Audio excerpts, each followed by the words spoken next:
Now, I mentioned in a previous video that I talked to my grandmother about some tech issues that she's had, and she told me that when she has an issue, she has to go to my cousin for help, and that my cousin sometimes uses words that she doesn't really know. So she gave me a list of different words that she might like explained because they would help her better understand technology. And so I've put them into a video because I hope that you also might be able to learn something from it, and that this might serve as almost an example of the kind of help you might be able to get from us. So an app, also called an application or a computer program or a piece of software, is a big set of instructions that tells your computer what to do.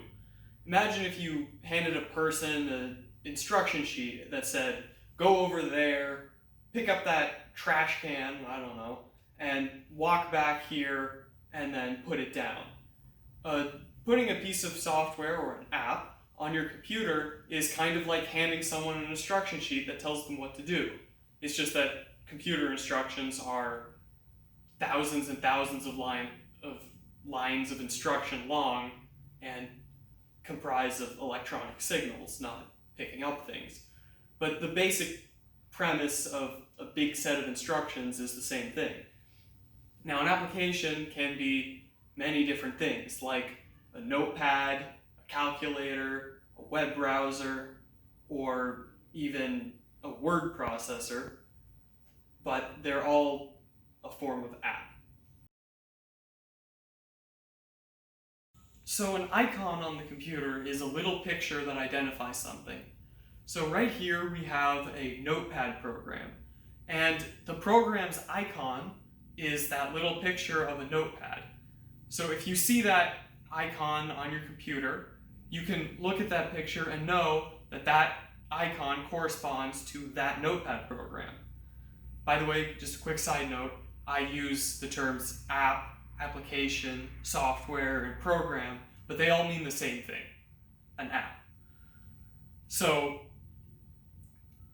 that notepad icon, by the way, since the notepad is a fairly simple program, it just looks like a real-world notepad. Or this calculator program, its icon looks just like a calculator.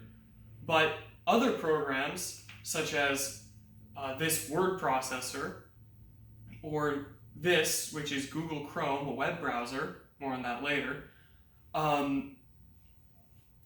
does not look like anything in the real world. It's just a stylized icon that you can recognize that this icon corresponds to Google Chrome and no other program. So that's basically how icons are used on the computer to identify programs, even though at first glance you might not know what an icon means. As you, say, use that program, you'll come to associate it with it. Now, icons are also used in other places to identify certain, for example, buttons. On like the right-hand side of a computer screen, you might find a close icon to close an application and shut it down. But that icon is usually the same across everywhere, so that you can recognize it and know what it means.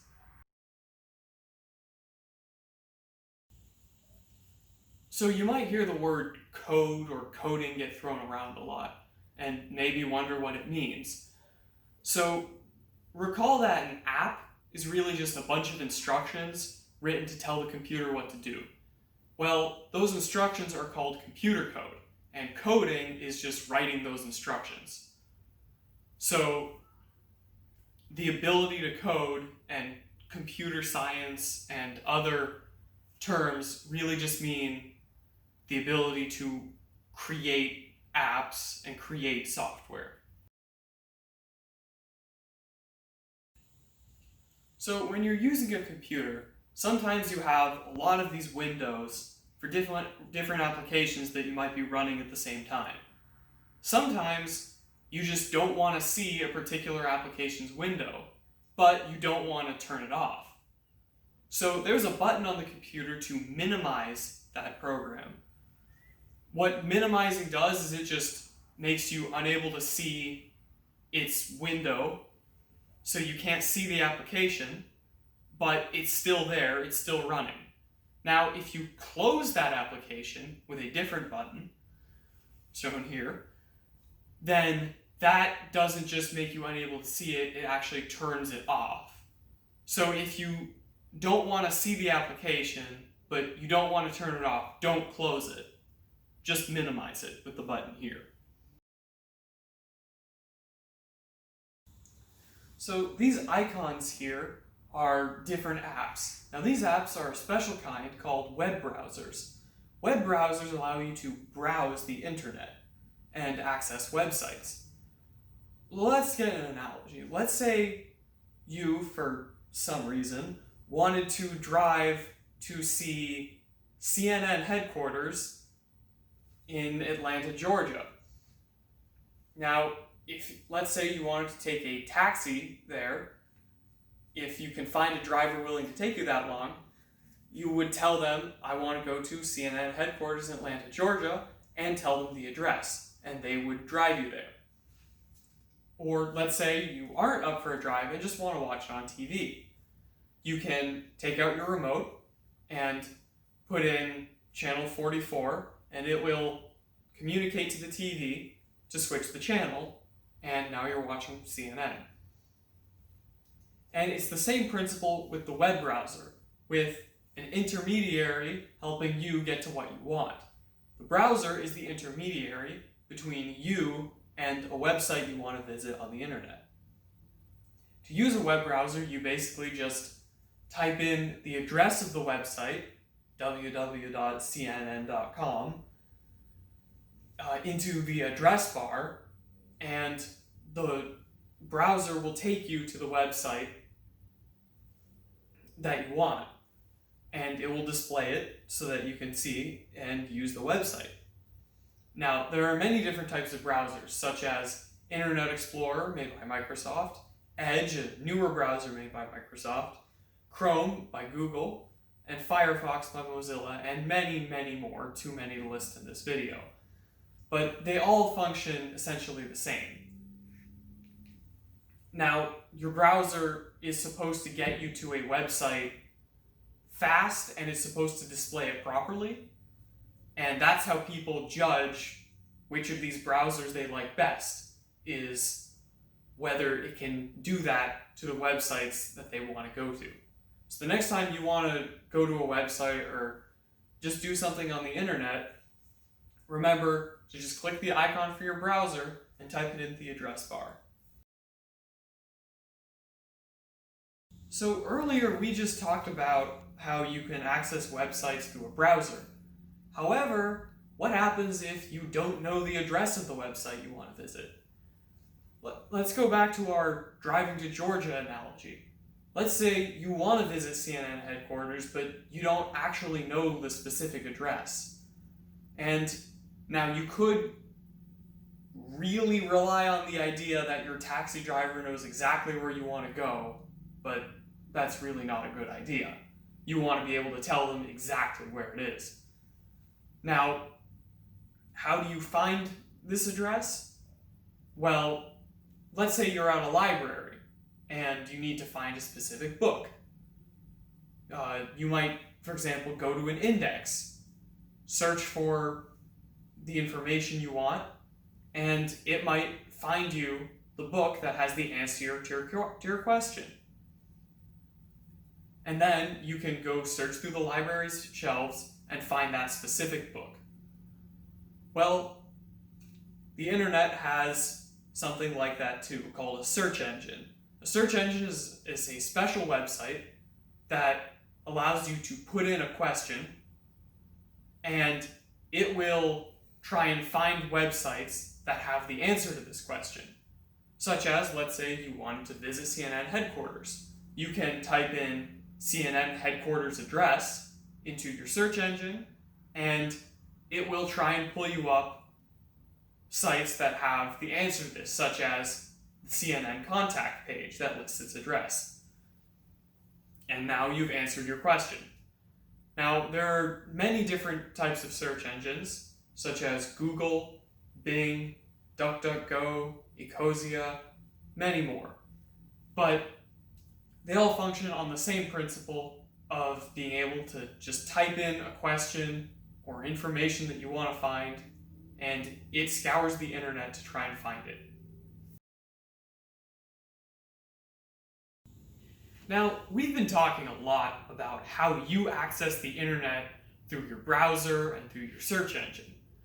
But what you might want to know, if, say, something goes wrong with your internet connection, how your computer actually physically gets to the internet. Does this through two machines, probably in your home somewhere, called the modem and the router. Although nowadays they do sell machines that are both a modem and a router. But the modem acts as the bridge between your devices and the internet. Your internet service provider physically runs a cable from their building to your house, which is connected to your modem. And through that, they route whatever traffic of web pages that you requested or whatever you're trying to get, and are trying to send that to a website, such as a search engine. And the modem basically just acts as the bridge between you and the internet. The router acts as almost like the distributor of all those websites. Let's think about it like you're getting the mail. The mail truck comes to deliver the mail to a specific mailbox. Now, the mail truck is almost like the cable going from the internet service provider to your house. And even though there might be multiple people in that house, or multiple computers, if we're talking about the internet, there's only one mailbox, and there's only probably going to be one modem. Now, if you go and get the mail, and there's different letters for different people, you're going to need to go and distribute those letters to their intended recipients. And that's what the router does. It takes all the websites that are being delivered to the different devices that requested them, and it figures out who they're intended for and distributes them to who they're intended for.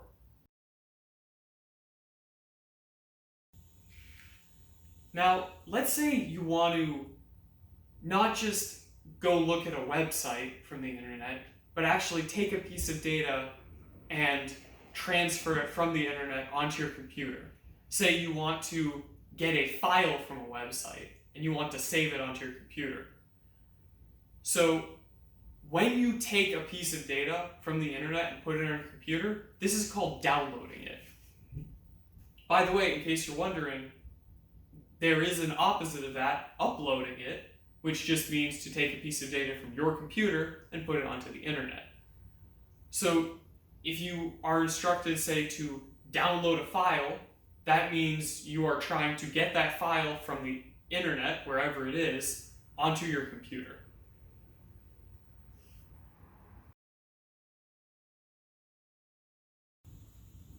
Now, our final word for this video is podcast, which it gets thrown around a lot for a sort of digital broadcast that is given in episodes. Back in around 2001, rather than being able to be constantly connected to the internet while on the go, people had iPods and were able to listen to something that they had downloaded, such as music. So what people started doing is recording essentially a broadcast or recording dialogue between people and having people able to download it onto their device and then listen to it when they want. And so these were called podcasts, which is a combination of iPod and broadcast to make podcast.